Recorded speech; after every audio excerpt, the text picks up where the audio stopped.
I'm Lindsay Foster, 35 years old, an interior designer who built her life from the ground up. My greatest pride is a sleek modern apartment in San Antonio's Pearl District, every inch of it designed and paid for by me. It's more than just a home. It's living proof of every late night, every sacrifice, and every ounce of determination that got me here. I never imagined my own family would try to take it away from me. A few weeks ago, my parents called for a family meeting right here in my living room. I thought it was just a chance to catch up, maybe to reconnect after years of distance. But when they arrived with my younger sister and her two kids, the atmosphere shifted instantly. My father cleared his throat and said, "We've decided your sister needs this apartment more than you do." My stomach dropped. My sister, sitting there with a smug look, didn't even blink. Her kids were already playing on my floor as if they owned the place. I had spent years turning this space into my sanctuary, and now my own parents were demanding that I hand it over, as if my hard work meant nothing. What they didn't know was that I had discovered something about my sister's plans, something they would never see coming. I wasn't about to let my life's work slip through my fingers. What I did next shocked them all. When I was little, I grew up in San Antonio, raised mostly by my grandmother in a cozy house with a creaky porch swing. My parents worked long hours in Austin, about an hour's drive away, so I spent my early years surrounded by grandma's warm hugs and her stories of old Texas. I was 5 when my younger sister came along and everything changed. My parents moved back to San Antonio, bringing her into our small world. She was a tiny bundle of energy, always giggling, and I adored her. We'd spend hours building blanket forts or racing our bikes down the street, laughing until our sides hurt. I thought we'd be inseparable forever. But even back then, I noticed the difference. My parents doted on her new dolls, shiny dresses, anything she pointed at in a store. I got hand-me-downs or a pat on the head, told to be a good big sister. At first, I didn't mind. I loved seeing her happy. But the gap between us grew wider as the years went on. When I was 12, Grandma passed away, and it shattered me. She was my rock, the one person who truly saw me. My parents barely seemed to notice my grief. They were too busy planning a birthday party for my sister, complete with a rented bounce house and a towering cake. That year, I got a card and a used book. School became my escape. I buried myself in projects, sketching room designs in the margins of my notebooks, dreaming of a future where I could build something of my own. Meanwhile, my sister continued to live like royalty. When she turned 16, my parents bought her a brand new cherry red convertible that gleamed in the driveway. I was still riding my bike to part-time jobs, saving every penny for college. When I asked why I didn't get a car, my father said, "She needs it more. You're fine." My mother just nodded as if it were the most reasonable thing in the world. I swallowed the hurt, but it settled deep inside me, a quiet, constant ache that never fully faded. In the years that followed, the favoritism became impossible to ignore. My sister had private tutors, dance lessons, and even a trip to Europe for cultural experience. Meanwhile, I spent my weekends working at a local diner, scraping together money for art supplies. I'd come home exhausted to find her sprawled on the couch, a new phone in her hand, while my parents praised her for some minor accomplishment. Once, I tried to talk to them about it, about how unfair it all felt. My mother sighed and said, "You're strong. You don't need as much help." My father added, "Family means sacrifice." I nodded, but inside I felt invisible. Looking back, I realize how much that shaped me. Every slight, every dismissal became fuel. I worked harder, pushed further, and built a shell around myself thick enough to keep out the sting. But it also built a wall between us. My sister and I drifted apart.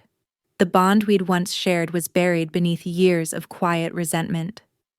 At family dinners, I'd watch her light up the room with her charm while my parents hung on her every word. I'd smile, laugh in all the right places, and play my part, but the ache of being overlooked never really left me. By the time I turned 18, I was done waiting for their approval. I applied to a design school in Dallas, piecing together scholarships and loans just to make it happen. My parents didn't offer a single dollar. They were too busy paying for my sister's elite private school and extra tutoring. I worked nights at a coffee shop sketching floor plans between shifts, determined to carve my own path. Every ounce of neglect from my family became fuel for my ambition. By junior year, I landed an internship with one of the top interior design firms in San Antonio. I poured everything into it: long nights, endless revisions, studying how to turn ordinary spaces into something extraordinary. It wasn't just a job, it was proof that I could make something beautiful out of nothing. When I got the internship, I called home, hoping maybe they'd be proud. My mother said, "That's nice, but your sister just got cast in a play." I never called again. After graduation, I took freelance gigs, slowly building my name and my savings. I dreamed of owning a space that was mine, untouched by anyone else's hand. 5 years ago, I founded a rundown apartment in the Pearl District, hidden beneath cracked walls and peeling paint. I bought it with everything I had and poured my soul into every inch. Custom cabinetry, sleek lighting, floors I sanded myself. It wasn't just a home, it was my masterpiece, a reflection of everything I'd endured and overcome. At night, I'd walk through the rooms, tracing my fingers over the cool marble countertops, and think I finally made it. My parents never visited. They never asked about my work or the life I was building.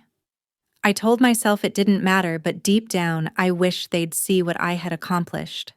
My sister, meanwhile, took a very different path. She drifted through college, more interested in parties than classes, while my parents paid for everything: her tuition, her apartment, even her spring break trips. That's where she met Craig Wilson, a charming business major. They married right after graduation. I went to the wedding and watched my parents beam with pride as they paid for an extravagant venue. I was happy for her, truly, but the contrast between us burned quietly in my chest. Within 2 years, she had Ethan, and then Mia, and my parents doted on them endlessly. New strollers, designer baby clothes, even a college fund before they could walk. I'd send birthday cards, but I rarely saw them. Somewhere along the way, the distance between us turned into a chasm. Then her perfect life began to crumble. Her startup, a boutique selling overpriced athleisure, collapsed after she mismanaged the finances and ignored market trends. By that point, she and Craig were fighting constantly. He walked out last year, leaving her alone with Ethan, now 8, and Mia, 6, in a small rented apartment on the outskirts of San Antonio. She was drowning in debt, at least that's what I heard through the family grapevine. My parents called me once asking if I could help. I offered to connect her with a financial advisor, but that wasn't what they wanted. They wanted money. I said no. Guilt pricked at me, but I refused to clean up her mess again. After that, she started showing up at family gatherings, always with a new sob story. Ethan and Mia would cling to her wide-eyed while she talked about how hard things had become and how exhausted she was. My parents hung on every word, offering her cash groceries, even covering her rent when she was between jobs. I'd sit there smiling politely, wondering how they couldn't see through her. She'd flash that same sugary grin she'd perfected as a child, and they'd melt instantly. I couldn't shake the feeling she was manipulating them, using her kids as props to keep the pity flowing. It made my skin crawl, but I stayed silent, hoping distance would keep me clear of the chaos. I thought I'd moved beyond all of it, that I'd built a life they couldn't touch. But that family meeting in my apartment brought everything rushing back. A few weeks ago, my parents called, insisting on a family meeting at my place in the Pearl District. I hesitated, but they sounded urgent, so I agreed naively, hoping this might be a step toward reconnection. That morning, I cleaned every inch of my apartment until it gleamed proud of the home I'd created from nothing. When they arrived, my parents, my sister, and her 2 kids, the air instantly grew thick. My mother carried a casserole which was so unlike her it almost startled me, and my father's expression was grim, like he was preparing to deliver bad news. My sister walked in, wearing her best poor me smile. Her charm turned up to full power while Ethan and Mia trailed behind backpacks full of toys clattering against their knees. We sat in my living room, the kids fidgeting on my cream-colored sofa. I offered coffee, trying to keep things light, but my father cut through the small talk. "We need to discuss something important," he said, folding his hands. "Your sister and her kids need a stable home. We think you should give her this apartment." His words landed like a punch I never saw coming. My mother nodded, adding softly, "It's for the grandchildren. They deserve better than that rental they're in." I stared at them, my mind spinning. This was my home, my achievement built from years of sweat, sacrifice, and sleepless nights. Give it away? Just like that? My sister didn't even look surprised. She leaned back, sipping her coffee, wearing that infuriatingly calm smile as if the decision had already been made. "It's a great place for the kids," she said, glancing around like she was already decorating it. "Plenty of space, good schools nearby." I clenched my fists, forcing myself to stay composed. "This is my home," I said, my voice tight. "I worked for this. Why can't she figure things out like I did?" My father's eyes narrowed. "Family means helping each other. She's struggling. You're not." My mother chimed in, her tone gentle but firm. "You're doing fine, sweetheart. You can find another place." Their words echoed like ghosts from my childhood, the same dismissive tone that once told me I was strong enough to handle being overlooked, and it burned. Then things got worse. Ethan and Mia, restless from the tension, pulled out markers and started drawing on my walls bright red streaks across the pristine paint I'd spent hours perfecting. I froze, waiting for my sister to stop them, but she just shrugged. "Kids will be kids," she said casually, not even looking up. I rushed over, gently taking the markers from their hands, but the damage was done. Those walls were part of my sanctuary, and she had let her children treat them like a playground. I looked at her, waiting for some kind of apology, but she just smiled, a smug, possessive smile, as if she already owned the place. My parents didn't say a word. Their silence was louder than any scolding could have been. After they left, I stood in the middle of my living room, staring at the red streaks bleeding across my walls. The space felt hollow, stripped of warmth, stripped of safety, as if my own family had come in and taken everything I'd built. It wasn't just about the apartment. It was the betrayal. The assumption that my life, my work, meant less than hers. I tried to clean the walls, scrubbing until my hands ached, but the stains wouldn't come out. Every mark was a reminder that my sister saw my home as hers for the taking, and my parents' words kept replaying in my head. "She needs it more." I wanted to scream to make them understand how cruel it was, but I knew they wouldn't listen. They never had. That night, I sat on my couch staring at the ceiling, wondering how things had come to this. I'd spent years building a life no one could take from me, only for my own family to demand that I give it away. But what gnawed at me most wasn't their request. It was my sister's smugness. The way she'd sat there so sure of herself, as if she was entitled to everything I'd worked for. It didn't add up. She wasn't just desperate, she was calculating. I couldn't shake the feeling there was more to her plan, something my parents were too blind to see. I wasn't ready to surrender, but my sister wasn't done pushing. A few days after the family meeting, she started showing up at my apartment unannounced. She'd knock on the door, all smiles, Ethan and Mia in tow, their backpacks bursting with toys. I'd let them in, hoping for a civil visit, but it was never that. Within minutes, toys littered my hardwood floors. Juice stains appeared on my rugs, and once Mia knocked over a lamp I'd spent weeks restoring. "Could you please keep an eye on them?" I asked, trying to stay calm. She laughed, brushing it off. "Just a little mess. It's no big deal," she'd say, scrolling through her phone like she already lived there. Each visit felt like an invasion, as if she was testing boundaries, pushing a little further each time to see how much she could get away with. Then it got worse. One afternoon, I came home to find my kitchen a disaster cereal scattered across the counter, dishes stacked in the sink, a half-empty carton of milk sweating on the table. My heart sank. She'd let herself in. I realized then that she must have used the spare key I'd given my parents years ago for emergencies. I confronted her that evening, my voice shaking. "You can't just walk in here like this," I said. She tossed her hair and gave me that same infuriating smirk. "I thought we were family. Isn't this what families do?" Her casual tone made my blood boil, but I held back for the kids' sake. The next morning, I changed the locks. But even then, my apartment didn't feel like mine anymore. It felt violated. And then I found something that made my stomach drop. While cleaning up after one of her visits, I noticed a business card on my coffee table: Donna Clark, real estate agent. It definitely wasn't mine. I picked it up, my pulse quickening, and decided to call. Pretending to be curious about the market, I asked Donna if she'd recently spoken to my sister. There was a pause before she answered. "Yes, she reached out to me," Donna said carefully. "She wanted to get your apartment appraised. She said it was for a family decision." My heart stopped. So that was her plan.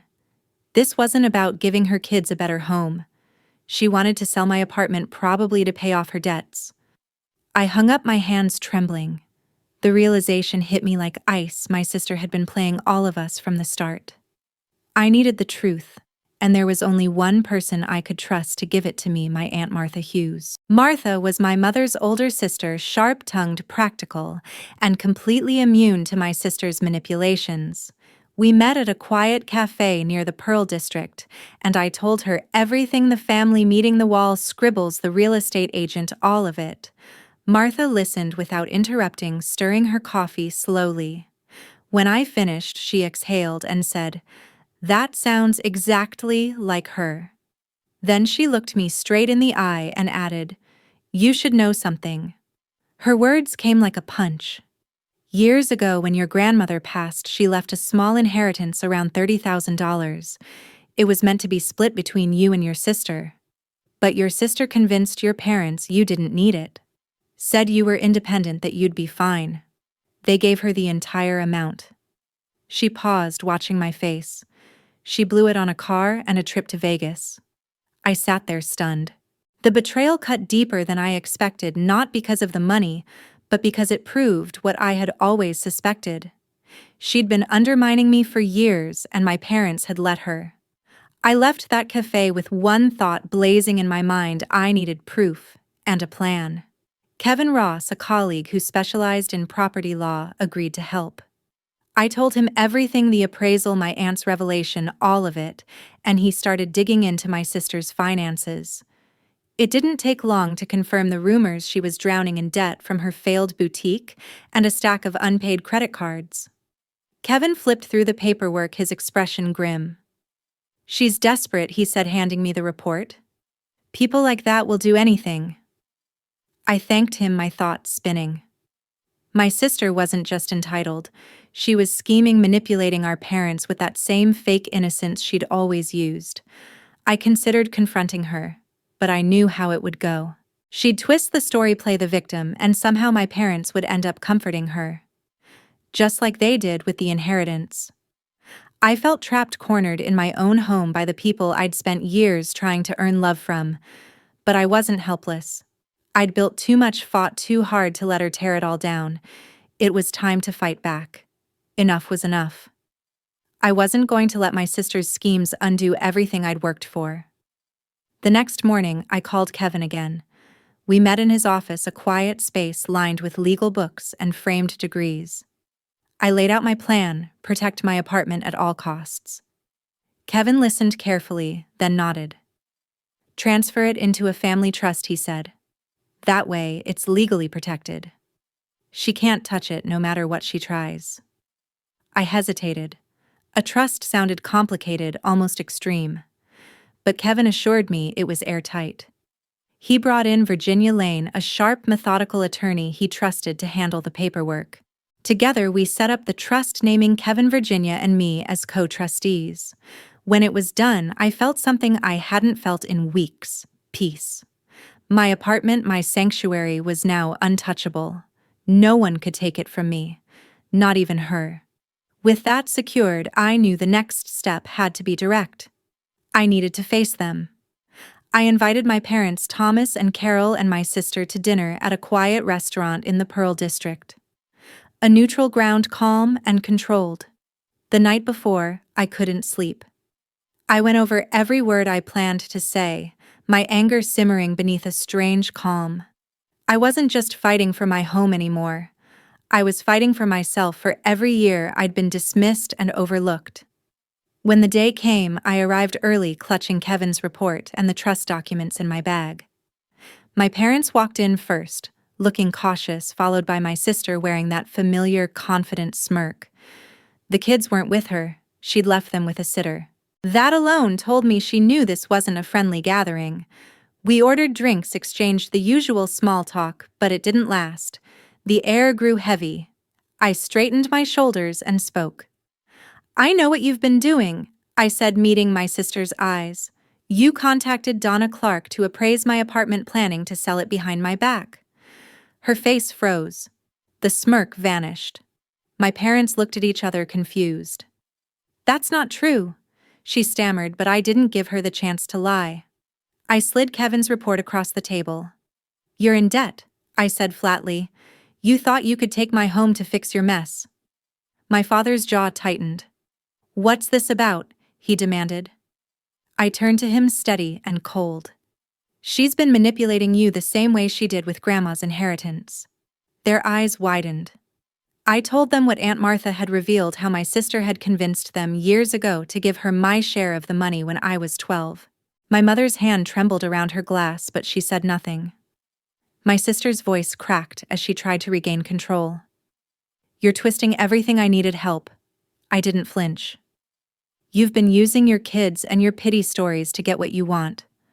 I said, my voice sharp but calm. "But I'm done letting you walk all over me." The restaurant felt smaller suddenly, the air dense with tension. My parents sat frozen, their faces pale, as if seeing their daughter for who she really was for the first time. I pulled out the trust documents and placed them on the table. "This apartment is in a trust now," I said evenly. "It's protected. You can't touch it no matter how hard you push." My sister's face flushed crimson, her hands trembling. "You're so selfish," she hissed. "What about my kids?" I leaned forward, my voice low but steady. "Your kids deserve better than a mother who'd steal from her own family to save herself." My father tried to step in. "Let's calm down," he urged, but I shook my head. "No. I've spent my entire life calming down, taking less, keeping quiet while you gave her everything. I'm done." I looked at each of them in turn, my father, my mother, and finally my sister, and said the words that had been burning inside me for years. "I'm cutting you out of my life. All of you." My mother gasped, reaching for my hand, but I pulled away. "You chose her over me again and again," I said softly. "I can't keep hoping you'll change." Then I stood. I left the documents on the table, a final line drawn in ink, and walked out. Outside, the Pearl District glowed in the night air, the city lights reflecting off wet pavement. My heart was pounding, but it felt lighter than it had in years. For the first time, the ache was gone. I had spent decades trying to earn their love, only to realize I didn't need it anymore. My home, my life were mine alone, and I'd fight for them no matter who stood in my way. Walking away from that restaurant felt like shedding a weight I'd carried my entire life. I didn't look back. I didn't answer the texts that pinged my phone later, my mother's pleading messages asking me to reconsider. I'd made my choice, and for the first time, it was mine. The fallout came quickly. My parents, Thomas and Carol, were shaken by the truth I'd laid bare. They called my sister, demanding answers about the appraisal and the inheritance she'd stolen years ago. She tried her usual routine: tears, excuses, shifting the blame to everyone but herself. But this time, it didn't work.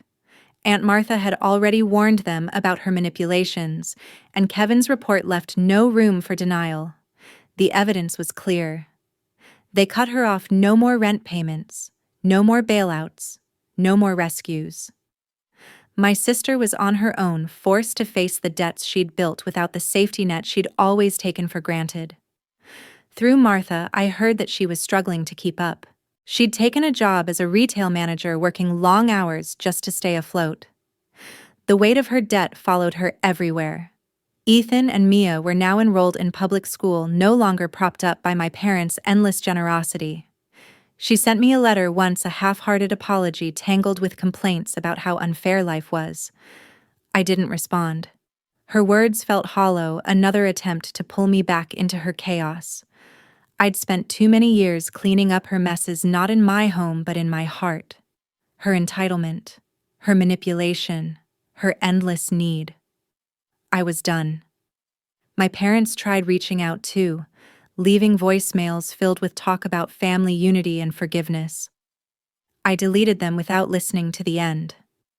Their silence during my childhood, their favoritism, had built a wall I wasn't ready or willing to tear down. Instead, I turned my attention to the life I had built from nothing. My career as an interior designer was thriving. I'd just landed a contract with a boutique hotel in the Pearl District, a project that would put my name on the map. I spent my days meeting with clients, sketching new designs, sourcing materials that told stories through texture and light. My evenings were filled with laughter and friendship, people who had chosen me not out of obligation, but out of genuine care. Kevin Ross, once just a colleague, had become something more. We'd meet with friends at La Gloria, sharing tacos and margaritas, laughing until our sides hurt. Their warmth, their encouragement grounded me in ways my family never had. My apartment still safely protected in the trust with Kevin and Virginia Lane, as co-trustees, finally felt like home again. I repainted the walls, covering the last of Ethan's and Mia's red marker streaks, reclaiming every inch of my sanctuary. Sometimes late at night, I'd sit on my balcony, the San Antonio skyline glittering in the distance, and think about everything I'd lost and everything I'd gained. Not just the family I'd walked away from, but the version of myself who had spent a lifetime chasing their approval. I'd grown up believing that love meant sacrifice, that to be loved, I had to give more, bend more, accept less. But every time I gave, they took a little more: my trust, my inheritance, my home. Cutting them off wasn't easy. It felt like carving out a piece of my heart. But it was necessary. I'd fought too hard for my peace to let their chaos creep back in. Looking back now, the lesson is clear. Protecting your boundaries sometimes means drawing a line that no one, not even family, can cross. It's not selfishness. It's survival. My sister's deceit and my parents' blindness taught me something I should have known all along. Love shouldn't cost you everything. If I hadn't stood up for myself, if I hadn't locked my apartment in a trust, if I hadn't walked out of that restaurant that night, I'd still be trapped, bending under the weight of their expectations. Now I'm free. Free to live, free to build, free to thrive. Guard your heart. Guard your home. Guard your peace. Because sometimes the hardest choice, walking away, is the only way to keep them.